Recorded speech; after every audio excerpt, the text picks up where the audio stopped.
You mentioned the modern age, and it strikes me that like that's kind of the whole problem, is like our relationship to authority and our like, and maybe it's something to do with adolescence and growing and like trying to become someone independent of our parents. I don't know, but there's a kind of modern resistance to authority, and that seems to be connected to a whole host of problems. Yeah, but the thing is, the secret is that it's actually not. It's both. It's the kind of obsession with, let's say, removing authority, like this kind of obsession with like being your own man and acting in authority and everything. Isn't it funny that way of thinking comes about at the same time as the state is acquiring absolute power over your life?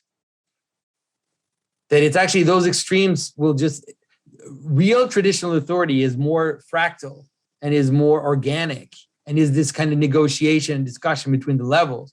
Whereas our world is rock and roll rebel, taking drugs, do whatever I want, dude. I'm totally free. And I can't put like a porch on my house without getting a permit from the city. And I have to do it with like so many feet and so much thing and everything. And it's like, that's the modern world. The modern world is those two extremes at the same time. It's like an extreme of like ultimate absolute power that completely permeates your existence. And at the same time, this kind of weird anarchist rebellion. Like the internet is a perfect example of that. The internet exemplifies that extreme in such a sublime way that it's almost, the promise of being anything you want, of saying anything you want, metaverse, you could be whatever you want. There's no limit. You could be a lobster, a centaur if you want. And in metaverse, there's no limit. But really interesting. It's like they'll be controlling every word you say at the same time. So it's like, it's an interesting extreme that the modern world is. Yeah, which is, I guess, just authority creeping back in, right? Is like the authority's there either way. But it's like an extreme authority based on an extreme freedom, and it's not a normal, it's not a normal negotiated fractal authority, because it's like in a normal world, like think of a parent and a child, right? Like a normal parent, right? So the parent says, "Do this," right, and then they have to be attentive to the child, even if they don't know they are. Because I could say, I want you to do this. Like, I want you to clean your room. Mm-hmm. And it's like, the child's like, okay, I'll obey my parents. I'll clean my room. Then the parent could say, I want you to clean your room. I want you to clean the house. I want you to paint the house. And it's like, and then all of a sudden, it's like the child will just not do it. It won't. And it's the same child that was willing to clean the room at the outset. Yeah. Then they won't. And so it's like normal relationship between authority and people under authority is a constant like observing negotiation and it's like, and then the child has to perceive that they get something from that relationship too. So there's like a fittedness. That's really interesting. And that is constraining excess. Exactly. And is that connected to the encounter of persons? Like, is that because of relationship that I'm fitting myself to my parent or to my authority and trying to come into the proper relationship? And yeah, there is something very like living and organic about that. And so you're saying that, I guess, the internet or maybe technology generally, but let's say the internet is not living in that same way. It just tends towards extremes. It just tends towards extremes. Think about in your person, right? So it's like, man, I want to be free from all these authorities. I want to be free. It's like, I want to be free to do whatever I want. Mm-hmm. And then the guy starts drinking or whatever, and then becomes an alcoholic. Yeah. And all of a sudden is a slave to that God, like an absolute slave. And all their reality now becomes negotiated for that one thing that has now enslaved them.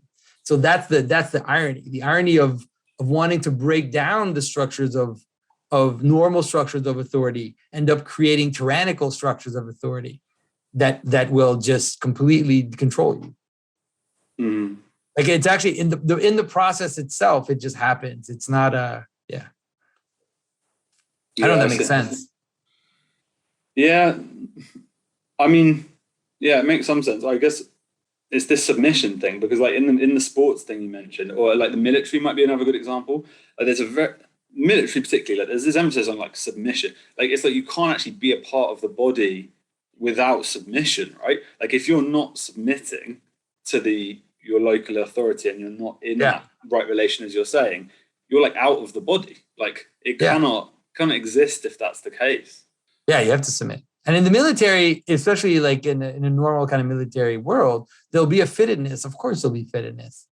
Because it's like if the commander can tell you, okay, now run 10K, it's like that's something. But he's not going to say run 100K. Yeah. Like if he says that, he's just his troop is going to disband. It's going to cease to exist, or they're going to die. Why do you think that is? He's just asking too much of them. Yeah, it's just not fit. It's just not fitted. But you could get them to run 100K, but you would need a concentration camp where the people are prisoners. And now you say you do that or I kill you, and then they will run 100K. Right? That's what I mean. It's like there's a, let's say that the extremes, let's say it's those extremes that break down the pattern. Mm. It's like you're saying there's a kind of organic or intrinsic justice to the authority. Like if someone is submitted to me, there's almost like an inherent justice is probably the word I want to use to the demands I can actually make on those below. I guess for practical reasons as well.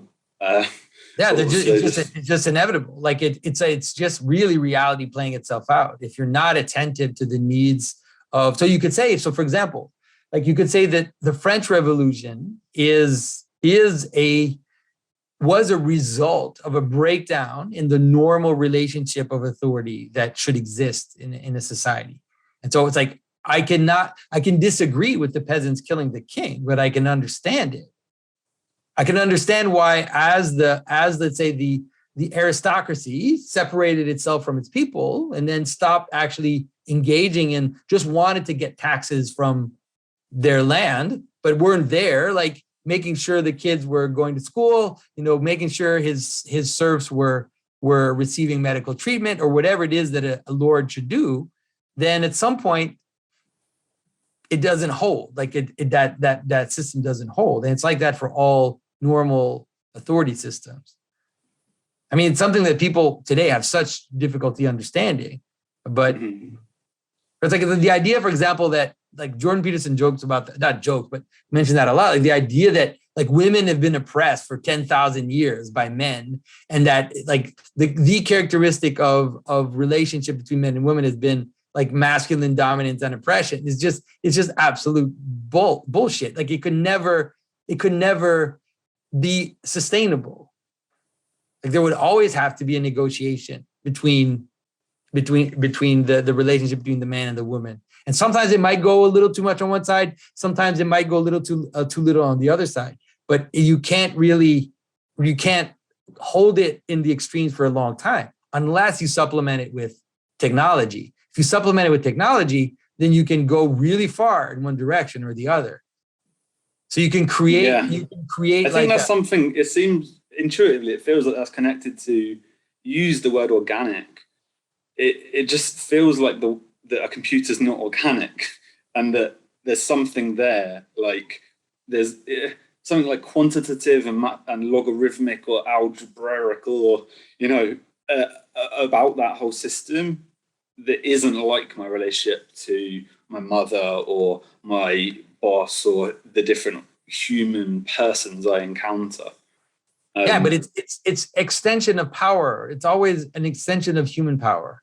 And so let's say in a normal relationship, let's say in a normal power relationship, right? There's a leader and there's someone following them. And the leader asks something of the person following them. And that person kind of follows. Maybe they use a little bit of coercion at some point. There's a limit. At some point, it's like at some point it's just going to break. But if I have a gun, I have way more power over you to make you do whatever the hell I want. I see. Right? If I have a military, then I can push that further. If I have a system of spying, if I have a system of controlling of turning off your bank account, if I have power, if I have material power, then I can go further in the extreme. And the same even for like in terms of the anarchy. It's like anarchy is only possible in a very controlled, a system that has a lot of resources. Because in a normal system without a lot of power, it doesn't hold. You die. You just die really fast. It's like, I want nothing to do with these people. I don't want to participate in their society. I'm a rebel. Yeah, fair. Okay. Yeah.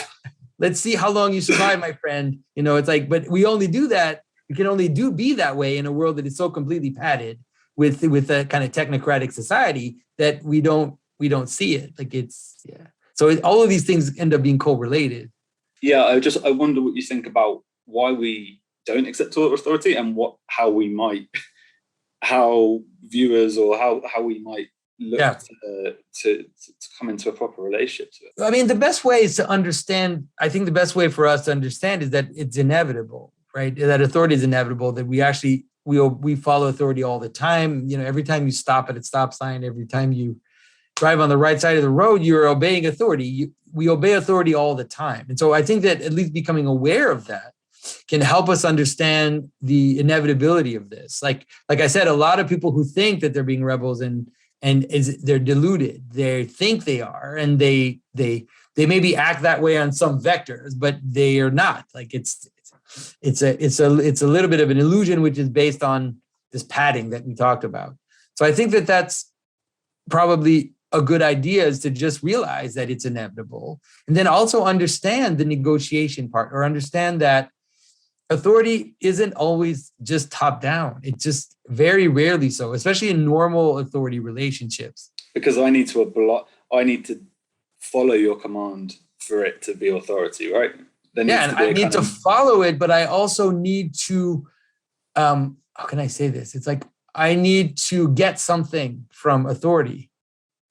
If I don't get something from authority, the only way you will be able to let's say, enforce your authority will be through brute force, total brute force. Now, and brute force is exhausting.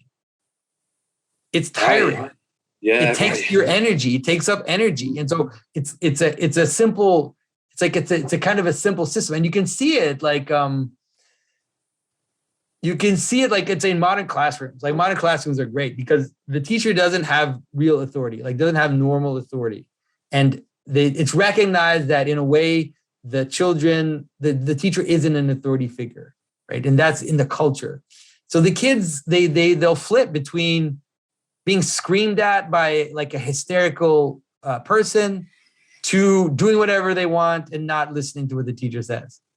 And it's like, there isn't, because they don't understand authority. Even the teacher doesn't understand authority, because the teacher is part of this weird world where they also think that they're teachers, but they think authority is bad. It's like, that's not going to work. So they end up like going between extremes. But normally what you would have is that the students know that if they obey authority, things are going to go better for them and for everybody else. And if it doesn't, then at some point, it's also they might not continue to obey. Like it's gonna break down. People will go somewhere else. Yeah, it's interesting thinking about my experience at school, because I agree. I think there were on one extreme teachers who abdicated authority entirely, but also just tyrants who were, I don't know, tyrants, but like teachers who would go around and say, like, tuck your shirt in, do your tie up, like, keep that aesthetic proper. And that teacher was obviously perceived as a bit of a bad, like, just annoyance or tyrant in our school. Always kind of known for that. But then I guess it relates to I don't know. I think I want to say justice, like whether the authority is justified. Like, do I understand? Like, why should I tuck my shirt in? Yeah. And what? Like, why? And I think that's kind of what you're pointing at there with this, with the way in which schools aren't kind of like connected to a.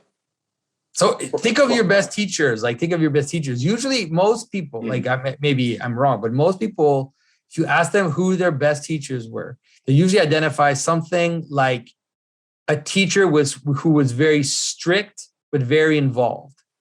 Mm-hmm. Like a teacher that was quite strict, the way that they ran their classroom was actually quite demanding in terms of what they asked of the students, but were completely dedicated and would give you the time, would take the time to help you understand. If you were wanting to understand, they would write comments in your papers. They would, you know, like they would care. And so it's like, you're strict, but you care. So that's a really amazing thing, you know?